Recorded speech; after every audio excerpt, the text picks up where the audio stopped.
Flow control.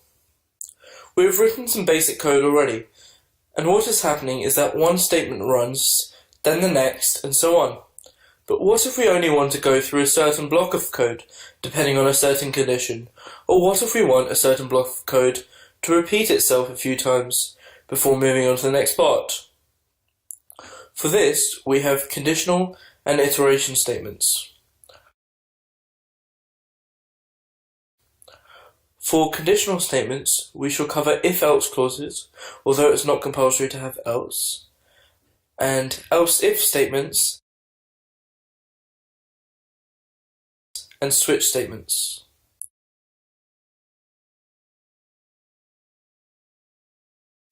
For iteration, we shall cover for loops, while loops,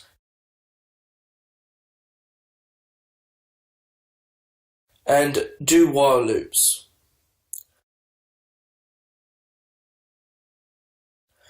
Let's take the example of an ATM. It is basically an application used to handle the withdrawal of money from our account.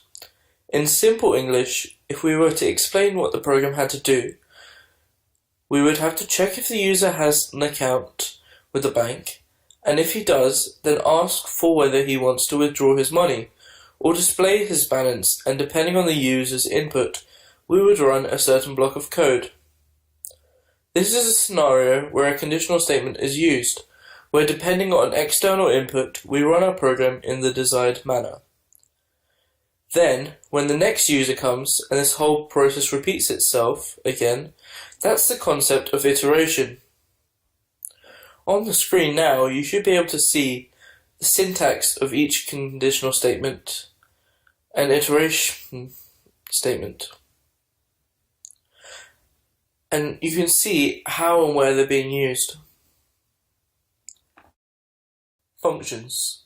Each programming language has its own library, which is a collection of functions written by other people and put out there for you to take advantage of. Usually when choosing which language to code a certain program in, I would suggest to look at the functionality of the program, and using the functionality provided in each language's library, choose which will be the easiest language to implement the code in. On the screen you can see some examples of how to use library functions and how to use documentation as well. You are not only restricted to using library functions, however, and you can actually create your own inside your program. For bigger programs, for the sake of readability, it is actually advised that you create your own functions. Let's take the example of a program that gives you all the prime numbers within a range of numbers inputted by the user. We could create a function that calculates if a number is a prime number, and then call the function in each iteration of the range, making the code more readable. Obviously, this is not a very efficient algorithm, and hence won't be used by seasoned programmers, but is a good place to start practicing. For those wondering what an algorithm is, it is a self-contained, step-by-step process by which you achieve your goal. But we have to be very careful when declaring our own functions, as each variable we declare has its own scope.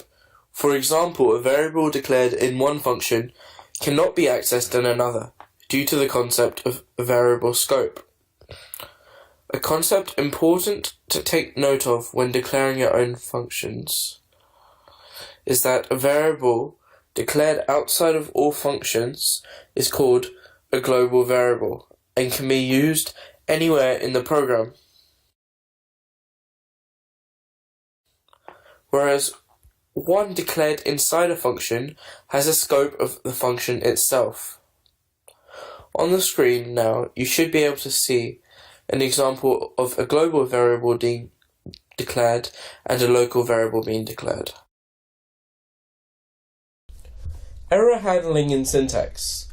Obviously when coding, you're going to run into issues at some point, and your program will not run as you expect it to, even though your code makes perfect logical sense to you. Going through your program to find out what the issue is known as the process of debugging. Debugging is as important as knowing the syntax of a language, because without it you won't be able to achieve anything. There is actually a reason for all of the white spaces we've put in our code for now, and it's to make the process of debugging easier later on. Proper indentation of your code will allow you to spot the missing bracket or semicolon that causes your whole program to crash.